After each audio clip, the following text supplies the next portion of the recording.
Olá, alunos! Sejam bem-vindos a mais uma aula de português. Na aula de hoje, nós vamos trabalhar com a oralidade e a escrita na construção da textualidade. Então, a gente vai conhecer, os conceitos do que é a oralidade, do que é a escrita. A gente vai também abordar a diferença entre elas. E antes de iniciar propriamente o conteúdo com vocês, eu trouxe então a nossa palavra-chave desse assunto, que é a palavra-chave discurso. Você sabe o que é um discurso? Antes de ler o que está escrito aqui, tenta pensar comigo. O que é um discurso? Quando alguém tem alguma expressão de pensamento, tanto pela fala quanto pela escrita. Então, através das palavras ou até mesmo através dos sons, Talvez não propriamente precise ser uma palavra, mas sim através de um som, tipo ou você já consegue mostrar qual é o seu posicionamento, qual é o seu pensamento, sua opinião sobre aquilo. Então, no seu discurso, você pode expressar os seus pensamentos por palavras ou sons articulados. É essa habilidade, então, que nós temos, tá?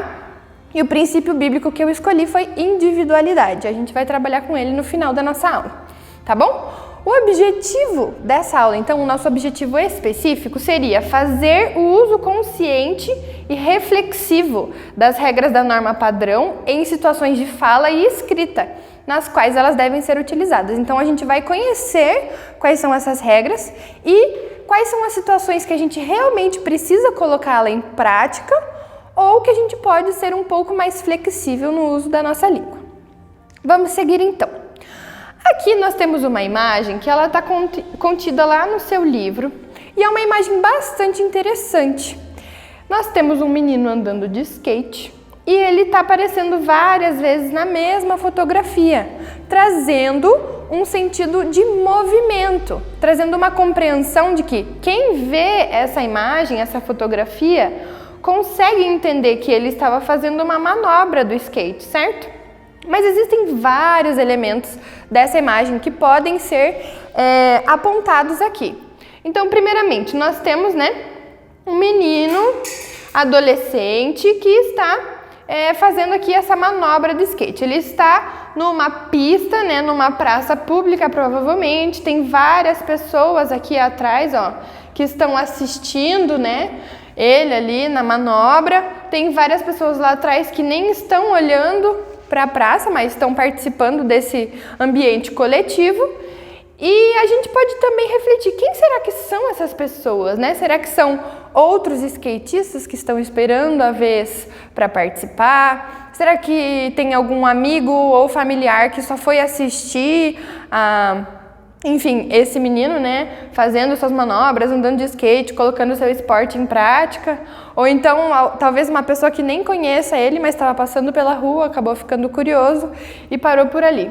Enfim, nessa fotografia nós podemos extrair inúmeros detalhes e suposições, porque a fotografia, ela tem essa função de trazer pra gente informações. Lembram que na aula passada a gente analisou aquela pintura que se chamava Saudade, da mulher que estava apoiada na janela e tudo mais?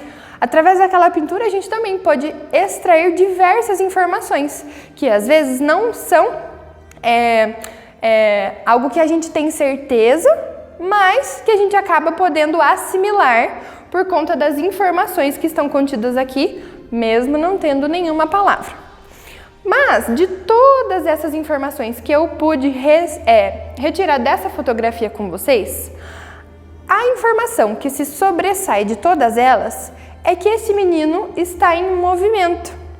Mesmo sendo uma foto, algo que está ali parado, não tem o movimento em si, nós podemos perceber que a intenção do fotógrafo era passar para a gente a sensação de que esse menino estava em movimento. Então, a gente sabe que ele estava subindo aqui, fez a manobra e aqui ele já está descendo, Como que esse recurso, então, conseguiu trazer para a gente esse significado de movimento? Vamos dar uma olhadinha aqui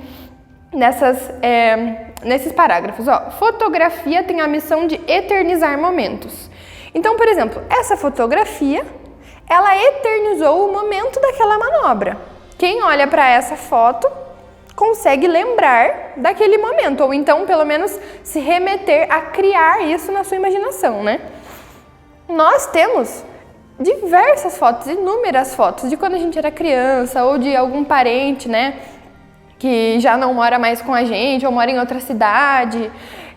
Enfim, as fotos elas servem para eternizar momentos, né?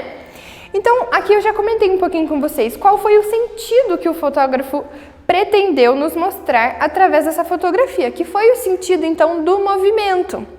Nós que já somos dessa era digital mais tecnológica, nós conhecemos também o tal do GIF ou do boomerang. Esses elementos eles são constituídos por diversas fotografias que, quando são compiladas, trazem para nós esse sentido de movimento. É como se eles fossem vídeos curtos que são compostos de várias fotografias que, no decorrer do que a gente assiste, quando elas são colocadas em sequência, numa velocidade rápida, digamos assim, dá uma sensação de movimento, dá uma sensação de vídeo. Então, vocês já devem conhecer, é claro, né, os boomerangues, né, quando a gente grava e algo vai e volta. Ou também o próprio GIF, que a gente utiliza, às vezes, para mostrar as nossas expressões, né, tanto faciais quanto expressões de pensamento. Eles são utilizados, então, por uma composição de várias fotos. Existe, sim, uma certa perda de movimento entre uma foto e outra. Perceba, a gente não tem o menino enquanto ele estava aqui, enquanto ele estava aqui, enquanto ele estava aqui. Mas, mesmo assim, a gente consegue ter digamos assim, um suprassumo da informação que queria ser passada, que era o movimento. Então, agora, eu queria perguntar para você. Você gosta de fotografar? Qual seria um tema que você escolheria para fotografar? Se você tivesse que essa semana, por exemplo, pegar uma câmera, ou pegar o seu celular, ou o celular dos seus pais, ou até uma câmera fotográfica mesmo, e escolher um tema para você fotografar. Qual seria? Seria um tema de esportes? Seria um tema, por exemplo, dos animais, né? Sei lá, um passarinho que aparece no seu quintal? Ou seria o tema da flora, por exemplo, plantas, flores, árvores, florestas? Enfim, existem diversos temas que podem ser escolhidos. Também nós temos os autorretratos, né, que hoje em dia a gente chama de selfies, mas seria nada mais do que uma foto de você mesmo. Enfim, são vários os temas. Lá na sua página 22, tem dois quadrinhos, o Entre em Ação e o Connect. No Connect, você vai encontrar mais informações sobre os GIFs, que foi esse que eu expliquei para vocês, nessa sequência de fotos que acaba trazendo um movimento. Não é igual esse daqui, porque essa daqui é uma foto estática, mas sim daqueles que se mexem, tá? E aqui no Entre em Ação, ele está pedindo então para você escolher um tema para você fotografar. Então você pode realizar essa atividade e anexar junto lá no PDA para mim, para eu ver então esse resultado de vocês. Qual seria o momento que você gostaria de eternizar? Tudo isso faz parte da constituição da textualidade. Não é só através das palavras que a gente consegue passar informações ou deixar registros. Fotografias também são registros, que mais pra frente trazem uma mensagem para quem vê aquela foto. A gente, às vezes, olha só no superficial, vê a foto de uma flor e pensa, nossa, que flor bonita. Mas se você parar para analisar realmente aquela foto, você pode extrair inúmeros detalhes ou informações, né? Por exemplo, da estação do ano, de qual era o clima daquele dia. Enfim, existem inúmeras informações que podem ser extraídas de uma fotografia. Então eu deixo para vocês essa primeira atividade na aula de hoje, que seria uma atividade mais prática, né? Que seria sobre essa parte, então, de você escolher um tema para fotografar e perceber, então, a constituição da textualidade. Ok? Vamos seguir então? A gente vai passar agora para uma parte bem importante, que são as variedades linguísticas. O que é isso, professora? Variedade linguística. Bom, eu sei que variedade é aquilo que tem muitos tipos, né? Muitas opções. E linguístico, com certeza, deve ser algo relacionado com a língua. É isso mesmo. São várias formas de colocar a língua em prática. Então, nós vamos dar uma olhada nesse texto aqui. Esse texto está presente no seu livro também. Se você tiver interesse, você pode grifar, né, para auxiliar aí na memorização e também na hora de você estudar depois, tá? Então, vamos ler aqui juntos, ó. A língua está em constante movimento, já que é usada por diferentes falantes em variados contextos e situações comunicativas. Então, nossa língua, ela não é uma língua que fica parada, ela está o tempo todo em movimento, sendo utilizada por todos os falantes que compõem esse contexto, né? Essa situação comunicativa, tá? Essa dinâmica faz com que o idioma se altere constantemente para acompanhar as mudanças que acontecem no tempo e no espaço em nossa sociedade. Então, na nossa sociedade, a gente cria, a gente recria, a gente acaba esquecendo de algumas coisas, deixando de usar. E a nossa linguagem acompanha tudo isso. Existem novos termos que surgem, existem palavras que acabam em desuso.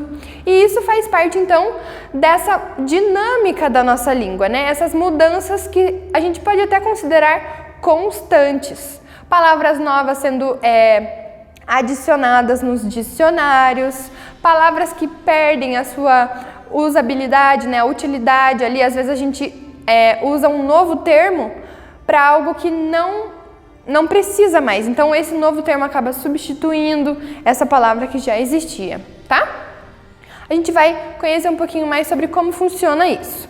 Então, esse dinamismo da língua, ele possibilita aos falantes ampliar o seu vocabulário, ou seja, conhecer novas palavras e deixar de usar sempre as mesmas palavras, utilizar sinônimos nos seus discursos, né? Então, nem sempre a gente precisa utilizar as mesmas palavras que a gente está acostumado. Quando a gente vai ampliando o nosso vocabulário, a gente acaba, então, criando um discurso mais completo, né?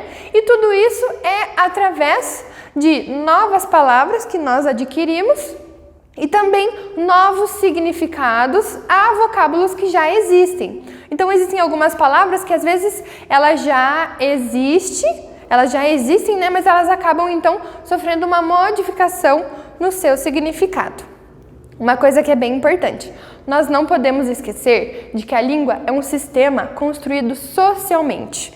Então, lembra que eu falei para vocês na última aula? A língua é algo que é social. E a linguagem é algo que é individual. Eu me comunico através da linguagem do meu jeito, mas eu estou utilizando como meio a língua, que é de conhecimento de todos. E é isso que faz com que as outras pessoas me entendam. É isso que faz com que vocês recebam a mensagem que eu quero passar, porque nós compartilhamos da mesma língua. Eu até poderia chamar também de idioma. Nós, falantes da língua portuguesa, podemos nos comunicar porque temos o conhecimento mútuo, né, o conhecimento compartilhado das regras da nossa língua. Nós sabemos qual é o significado das palavras, qual é a construção ali, né, da frase, do discurso, da semântica, para que a gente receba, então, esse significado. Mas preste atenção, os falantes dessa língua, olha só, eles precisam ter conhecimento desse significado dos elementos que fazem parte dela, para que eles possam entender. Então, a gente não pode esquecer que nessas modificações que ocorrem na nossa língua, às vezes, se a outra pessoa não conhece determinado termo ou determinada expressão, pode haver, então, uma falha de comunicação. Existem vários dialetos, por exemplo, do Nordeste, que nós, às vezes, não conhecemos o significado. É da nossa língua, mas se a gente não compartilha esse conhecimento desses dialetos, né, ou dessas expressões que sejam, a gente acaba ficando meio sem entender, certo? A gente vai poder trabalhar um pouquinho mais sobre essas variedades linguísticas no decorrer desse bimestre, ok? Mas para a gente ter essa noção de que isso é bem importante, tá? A nossa língua, ela é compartilhada com as outras pessoas. Ela faz parte da nossa sociedade. E quando essas modificações ocorrem na língua, a gente precisa que isso seja um conhecimento compartilhado para que a comunicação seja efetiva.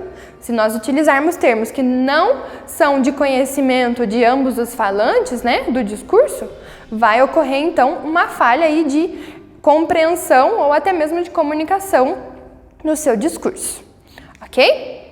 Eu trouxe para vocês esse esqueminha aqui que é bem básico. Ele está falando sobre os tipos de variedades linguísticas. Então, por que ocorrem as variedades linguísticas, né?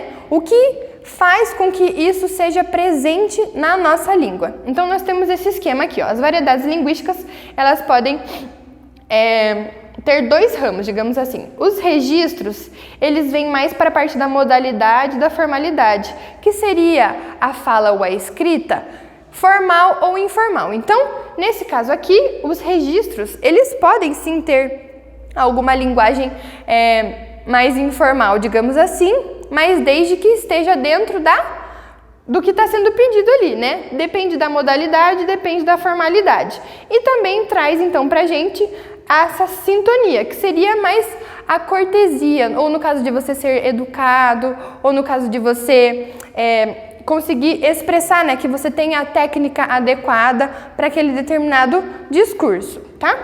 E aqui nós temos também essa parte, que é a parte que a gente vai focar mais, tá bom? Que é mais importante pra gente agora, que são os dialetos, a região, né, a região geográfica, a geração ou a idade. Isso faz bastante diferente, dependendo da faixa etária, o discurso pode mudar, né, algumas informações ali, algumas expressões são mais conhecidas de determinada faixa etária do que de outras, a classe social, a escolaridade e o sexo. Então, dependendo ali da pessoa, de quanto ela estudou ou de onde ela cresceu, qual foi a realidade social dela, tudo isso interfere então no seu modo de comunicar, de como a pessoa adquiriu o conhecimento da língua, tá? Então, assim como nós temos aqui essa imagem, ó, com esses semáforos, né? Os carros estão parados, todos os carros estão parados diante de um semáforo com as luzes vermelhas. Assim como uma pessoa não tem como alterar esse código, esse significado, né? De uma hora para outra, eu quero agora que o sinal fique vermelho e signifique pode seguir. Não tem como a gente fazer essa mudança. É algo que já foi pré-estabelecido, né? É um significado que é compartilhado por todos da sociedade. Nós não temos essa liberdade de mudar esses significados. Mas um falante tem a liberdade de usar a língua do jeito que quer, desde que não modifique a estrutura. Então, quando a gente quer falar do nosso jeito, a gente pode fazer algumas modificações, desde que isso não mude o entendimento completo da língua, tá? Então, se você quer falar do seu jeito, pode falar, desde que a outra pessoa consiga entender, tá? Existem algumas estruturas que não podem ser mudadas. Se eu começar a falar de um jeito que vocês não me entendam, vai ser a minha própria linguagem, mas não vai estar atingindo o nosso objetivo, que é a comunicação. Ok? Então, assim como um sinaleiro vermelho não pode ter o seu significado alterado de uma hora para outra por determinada pessoa, assim também algumas regras da nossa língua a gente não consegue excluir a ponto de conseguir se comunicar sem elas. A gente precisa delas para trazer esse, então, significado, né, essa comunicação. Ok? Muito bem, agora a gente vai falar um pouquinho sobre a aquisição da língua. Essa parte é bem importante. Eu acho que é uma parte que me traz assim um pouco mais do olhar para essa parte da linguagem, né? Eu gosto bastante de trabalhar com essa parte e eu quero compartilhar um pouquinho com vocês, tá? Então a gente vai ver aqui, ó, os falantes de uma língua começam a assimilar as primeiras impressões do idioma no seu ambiente familiar. Então, todos nós crescemos, né? Nós nascemos, nós não falávamos nenhuma palavra, as nossas expressões eram apenas por choros e risos e expressões faciais, até que a gente começa a conviver com os nossos familiares e a gente começa a ouvir os sons, a entender as linguagens, né, que são utilizadas na nossa casa. E então, nos nossos primeiros meses de vida, nós iniciamos com os balbuciar dos sons. O que é balbuciar? Balbuciar nada mais é do que aquela babá, mamá, papá, aga, Tudo isso que um bebê fala já é um indício inicial, né, de que ele está passando por esse processo de aquisição da língua. Então, às vezes, uma pessoa que vê de fora não consegue identificar o que aquela criança está querendo comunicar, mas as pessoas que convivem com ela no dia a dia já têm, então, a apropriação do significado desses sons. E aos poucos, então, elas vão adquirindo o vocabulário, né? Elas vão se apropriando melhor, assim, dos sons das palavras, do que elas significam. E aí isso vai se transformando em algumas palavras que já são entendidas, né, por toda a sociedade, como, por exemplo, mamãe, vovó. Essas palavras a gente já consegue entender, né? É diferente do mamá, né? O mamãe já é uma palavra formada ali, concreta, né? E aí isso se transforma em expressões e chega então até as frases completas, né? E um texto então completo realmente. A criança, até a hora que ela consegue formular uma frase que tenha sentido e que esteja dentro da estrutura da nossa língua. Esse é um processo que acontece naturalmente. Nenhuma mãe fica falando para o filho, primeiro o sujeito, depois o verbo, depois o predicado.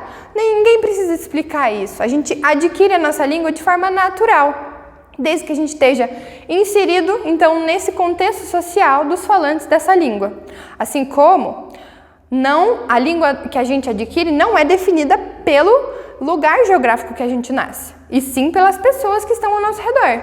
Se eu tenho um filho que nasce em outro país, não significa que ele vai começar a falar a língua daquele país. Ele vai falar a língua que ele vai estar sendo ensinado, então, através das pessoas que estão criando aquele bebê. Se eu estiver em outro país e continuar falando em português, a primeira língua daquela criança vai ser português. Assim como se eu tiver um filho aqui e falar só em inglês com a criança, ela vai ter como primeira língua a língua inglesa. Isso então depende muito a aquisição da fala depende muito desse contexto social em que a criança vai crescer, tá? Isso acontece basicamente com todas as crianças. Existem algumas exceções, mas o natural é que isso ocorra aí nos primeiros meses de vida da criança, né? Agora, a gente vai conhecer então o contexto comunicativo. A gente falou um pouquinho sobre a aquisição da língua e agora a gente vai entender que lá nas variações linguísticas tem um contexto comunicativo. Quando a gente quer utilizar uma linguagem mais formal, né, pode ser uma linguagem mais técnica de determinada área de conhecimento, ou pode ser então aquela linguagem que já está todo mundo acostumado, que é a nossa linguagem cotidiana, que a gente utiliza no nosso dia a dia, com os pais, com os amigos na escola ou pelas redes sociais, né? Enfim, essa linguagem que já é mais conhecida da gente. Nós temos aqui no nosso livro, né, eu projetei aqui para vocês no slide também, uma música que se chama A Farinha. Essa também é uma ilustração que estava presente lá no seu livro. E eu gostaria então de colocar essa música para vocês agora. Primeiro a gente vai ler a letra para vocês poderem prestar atenção, né, nos significados. Vai ter várias palavras aqui que a gente não faz ideia do que sejam, mas a gente vai ler a letra e depois a gente vai ouvir a música e analisar juntos. Combinado? Então vamos lá. A farinha. A farinha é feita de uma planta da família das euforbiáceas. Euforbiáceas. De nome maniote, utilíssima que um tio de nome maniote me apelidou de macaxeira. Olha, um monte de palavra diferente, né?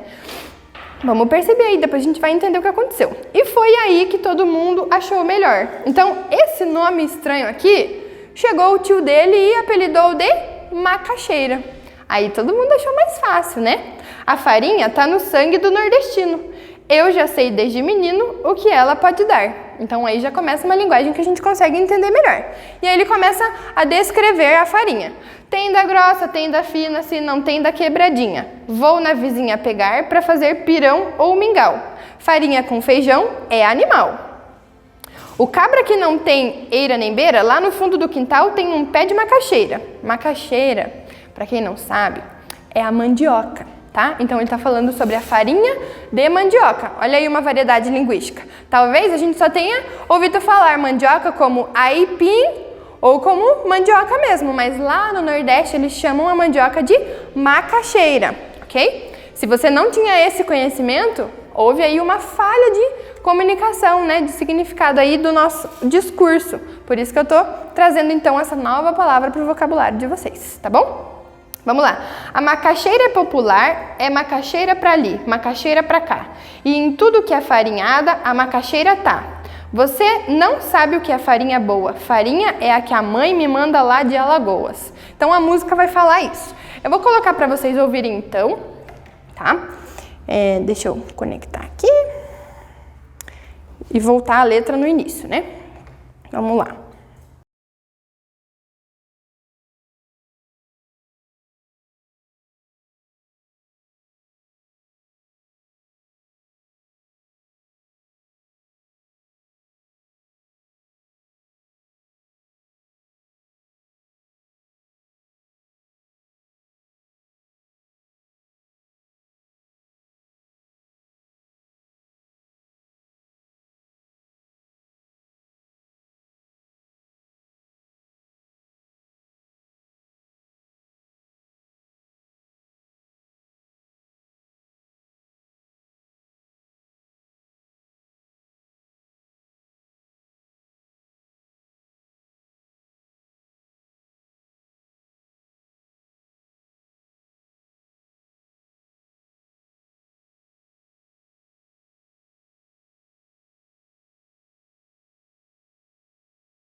Toda a nossa letra aqui, né? Então, vocês puderam primeiro conhecer a letra, agora a gente conheceu a melodia, então a gente vai entender o que foi que aconteceu aqui. Por que houve essa mudança do contexto comunicativo, né? Logo aqui no início, então, ele começou descrevendo a farinha conforme alguns termos biológicos, né? A farinha é feita de uma planta da família das euforbiáceas. Esse é um vocabulário que você escuta realmente mais nesse contexto biológico, ou nas suas aulas de ciências, né? Quando você visita um museu, por exemplo, que tem plantas, ou se você vai até uma floresta, por exemplo, que tem um nome científico lá de cada planta, etc.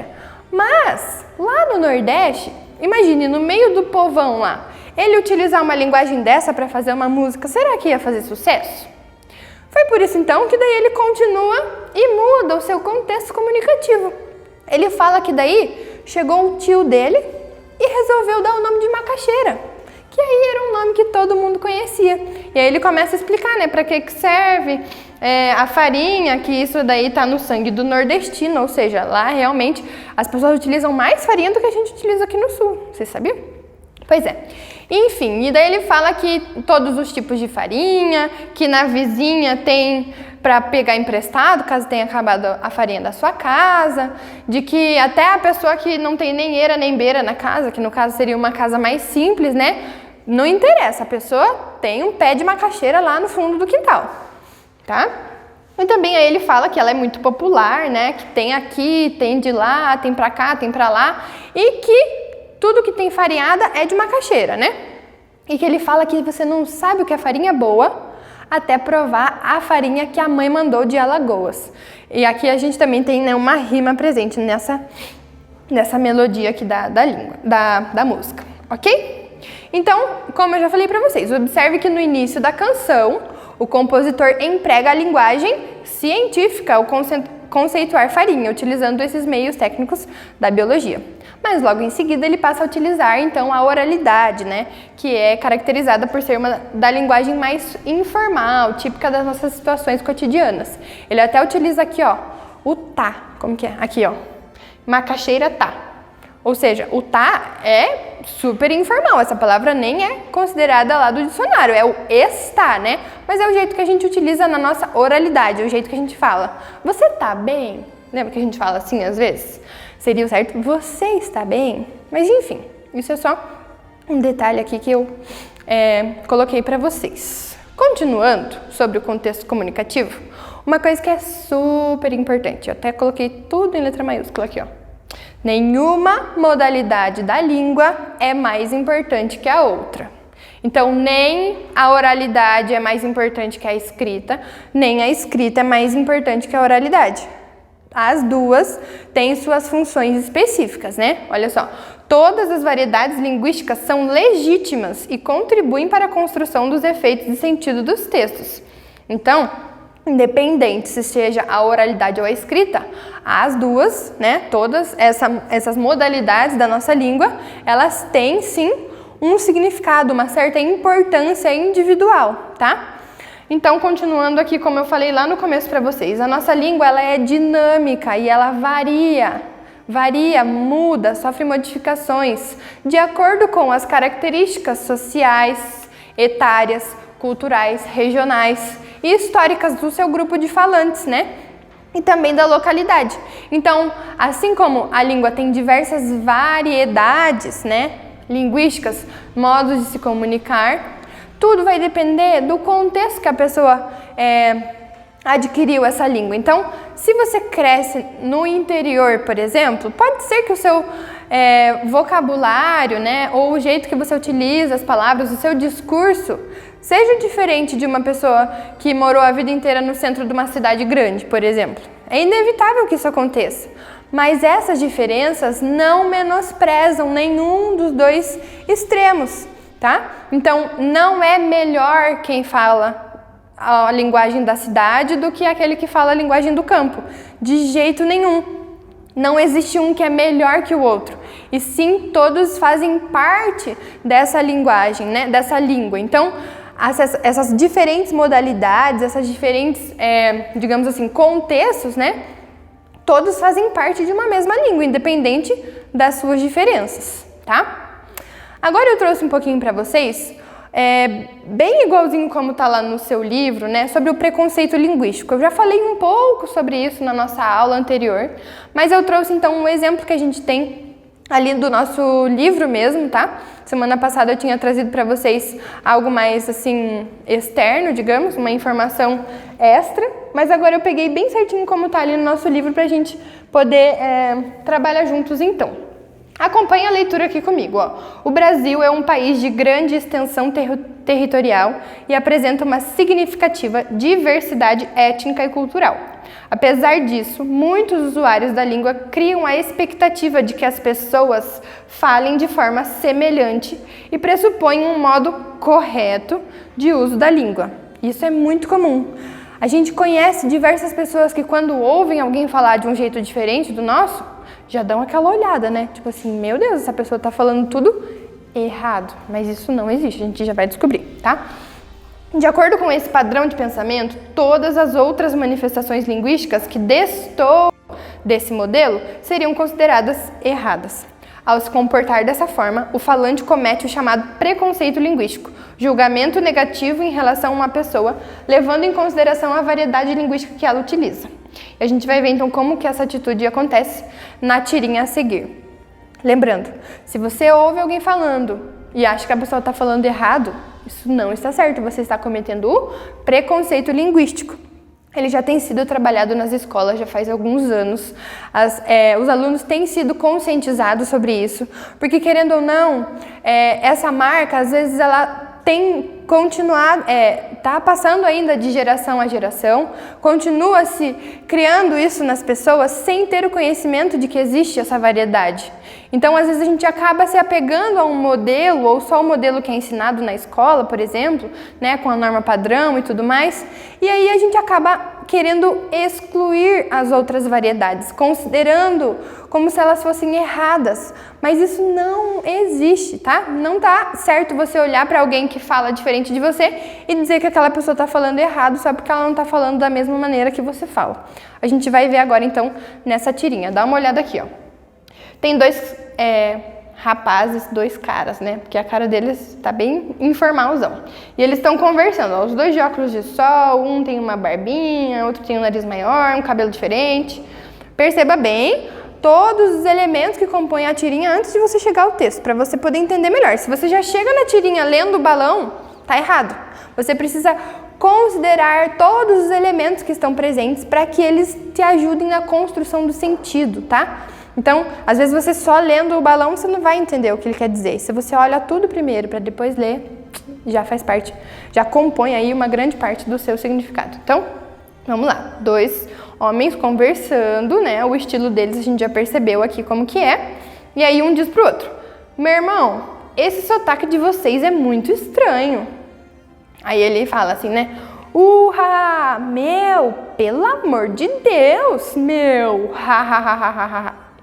E daí o cara pega e fala: aí, tu tá com a razão, compadre. Esse sotaque aí é sinistro, valeu?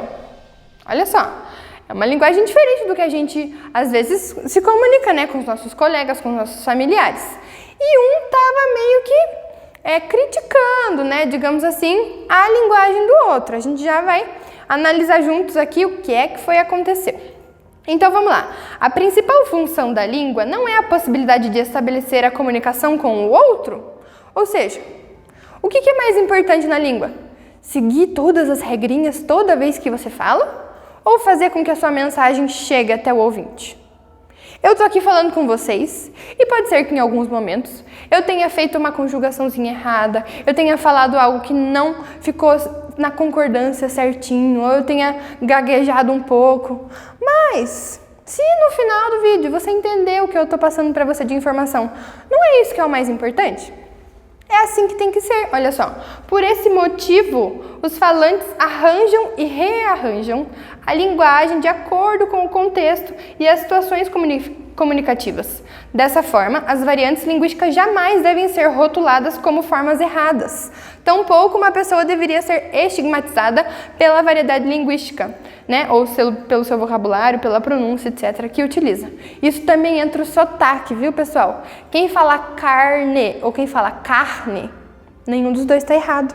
Isso faz parte das variedades linguísticas que nós temos no nosso idioma, ok? E não só no nosso idioma, os outros idiomas também acontece isso. Vocês já ouviram falar das expressões inglês americano e inglês britânico?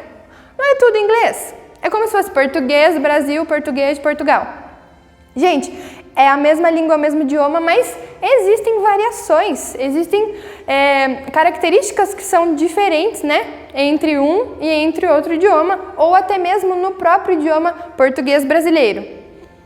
O Sul e o Nordeste, se você colocar eles para conversarem com seus dialetos regionais, pode ser que várias palavras não sejam compreendidas. E tá tudo bem, não tem ninguém que tá errado, certo? E sim, existem essas diferenças que acabam enriquecendo mais ainda a nossa língua.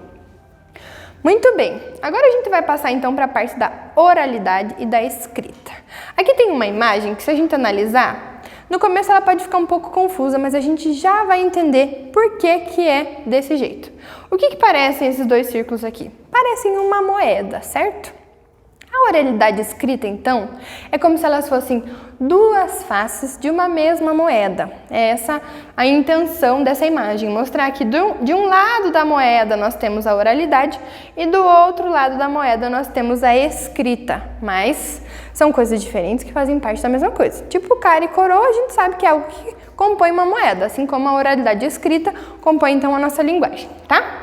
Muito antes da criação do sistema alfabético, o ser humano já se comunicava com seus semelhantes utilizando as palavras. Como não havia formas de registrar o vocabulário de modo definitivo, as informações eram transmitidas oralmente de uma geração para outra. A invenção da escrita possibilitou a materialização das mensagens de forma duradoura.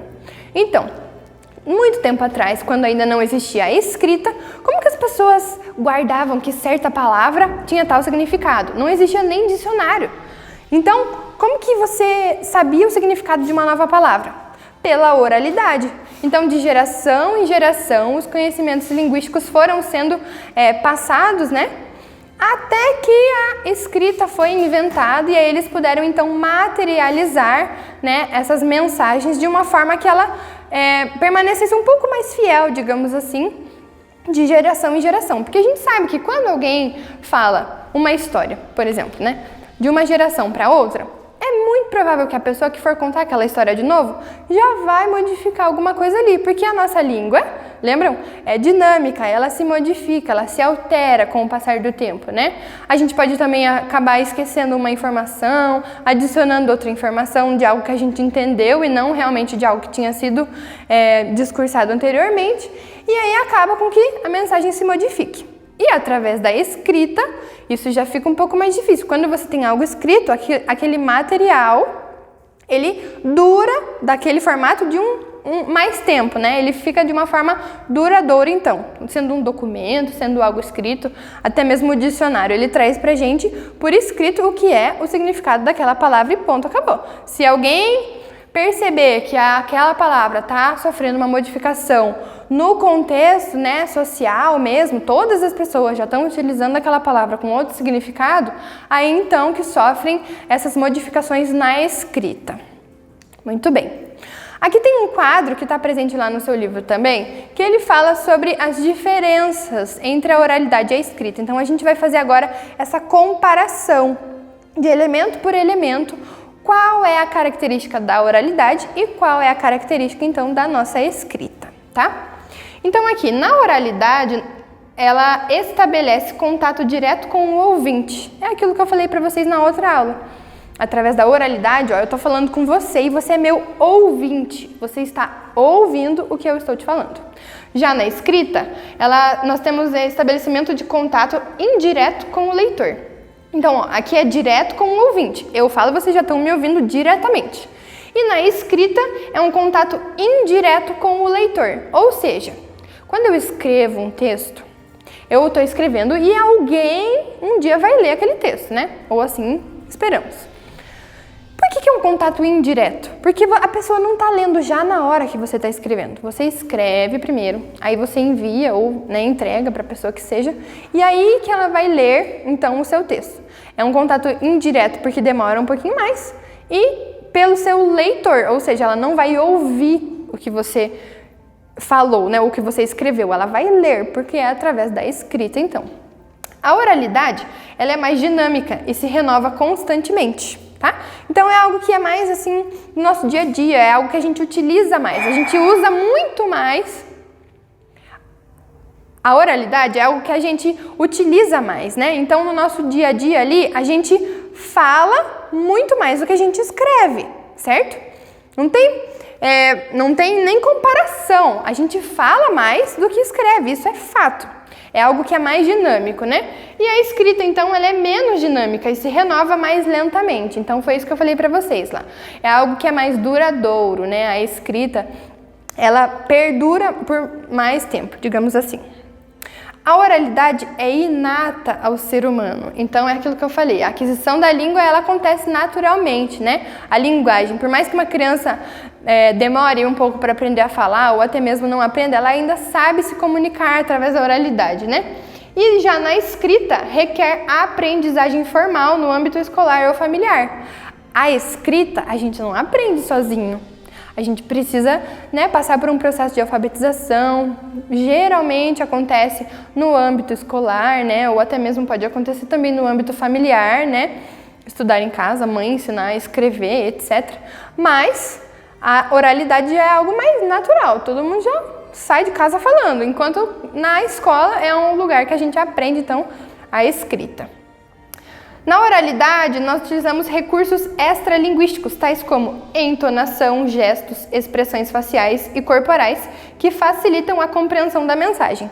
Então, quando você está falando algo e você quer dar ênfase, você muda o tom, você utiliza expressões corporais ou expressões faciais, tudo isso para dar uma ênfase, né, no seu discurso ali. E já na escrita, eu já falei isso com vocês na nossa aula de pontuação, não tem como a gente colocar entre parênteses, ler mais alto ou dar ênfase, tudo isso a gente utiliza com a pontuação. Olha ali, ó. Utiliza recursos linguísticos, tais como vocabulário específico, sinais de pontuação, acentos gráficos, etc., para a compreensão da mensagem. Se você está querendo fazer uma pergunta, você apenas tem que utilizar um ponto de interrogação lá. Mas na fala, não tem como eu falar algo e falar assim, qual é o seu nome? Ponto de interrogação. Eu tenho que utilizar a entonação. qual é o seu nome? E aí você entende que isso é uma pergunta, tá? É só um exemplo, vamos seguir. Pode apresentar, na oralidade, né? Pode apresentar rupturas, repetições, desvios no raciocínio. Então, quando você está falando, pode acontecer uma falha ali, você quer voltar na frase, né? Você acaba falando algo e daí depois desiste, quer voltar para falar de novo. Isso acontece, é quando a gente fala aqueles tipo os coquetes, sabe? Você acaba sofrendo essas repetições quando você tem uma expressão que você fala muito. Às vezes isso acontece, vocês devem estar percebendo isso nos vídeos dos professores. É impossível uma pessoa que faça um discurso longo não ter, às vezes... Não, quer dizer, não é impossível, tá? Mas é muito comum uma pessoa que faça um discurso longo, ela utilizar algumas palavras, tipo né, ou o próprio tipo, né, no seu discurso. E isso é considerado na oralidade, é uma ruptura, é uma repetição, mas que é basicamente comum. Pode ser trabalhado? Claro que pode ser trabalhado. Existem várias técnicas que ensinam as pessoas a retirar, né, esses elementos repetitivos de um discurso e tudo mais, mas isso aí precisa de uma certa dedicação, né, de um certo treino, digamos assim, para que esse discurso seja, então, aperfeiçoado. Na escrita, é requerido, então, a linearidade, ou seja, a existência de uma sequência de pensamento clara e estruturada. Isso acontece quando a gente pega aquela folha em branco e vai começar a escrever um texto e a gente tem que parar para pensar, porque a gente sabe que a gente não pode ou não deve, né, escrever da mesma maneira que a gente fala, e sim pegar lá o nosso lápis, nossa caneta e pensar bem, fazer a construção da frase na nossa mente antes de passar para o papel. Porque a linguagem escrita já requer, então, uma linearidade.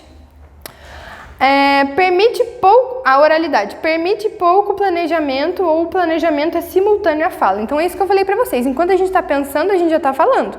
Eu estou aqui falando com vocês e o meu cérebro está trabalhando para que eu possa passar para vocês toda a mensagem que eu tenho através da minha fala. Então, ou acontece com pouco planejamento, meu cérebro não fica pensando muito aqui para falar, eu tô pensando e já tô falando, ou acontece até simultâneo a nossa fala, né?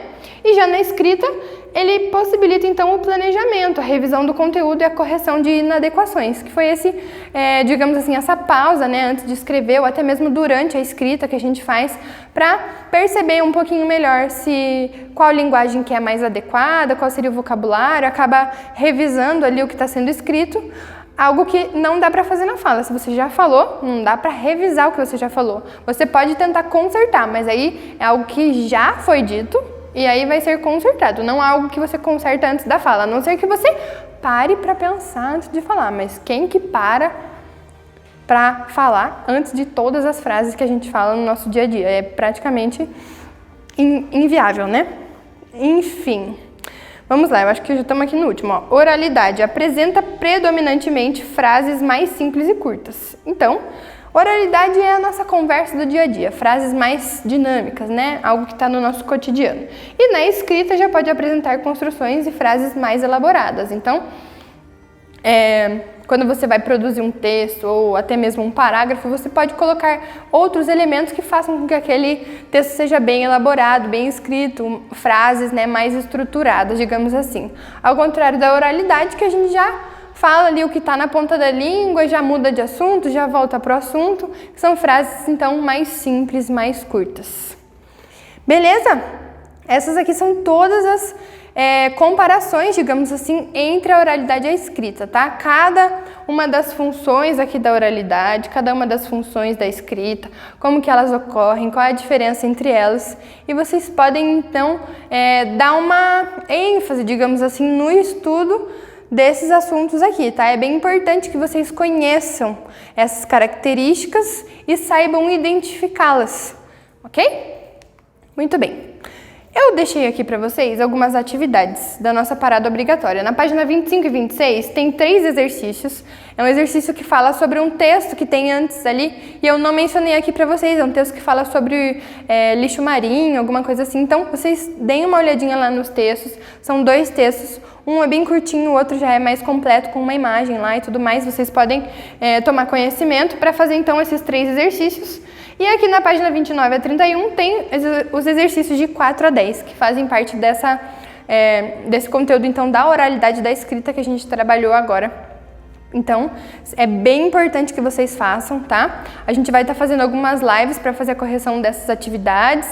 Então, assim, não deixem de dedicar o seu tempo para fazer essas tarefinhas que a gente passa. Às vezes parece que, a professora fica mandando um monte de tarefa, mas não é assim, é porque a gente quer que vocês fixem esse conteúdo, para que quando vocês vão responder, se vocês não souberem de algo, vocês possam voltar no material, ler o material e entender bem esse conteúdo. Quando vocês fazem esse estudo individual, digamos assim, né, de pesquisar a informação, de registrar no seu livro e tudo mais, isso auxilia vocês na fixação do conteúdo. Então, não acho que só assistir a aula aqui já está valendo. É muito importante que vocês possam ler o material, responder todas as atividades que tem lá, para que vocês tenham, então, a pleno conhecimento de tudo que está sendo passado aqui para vocês. Combinado, galera?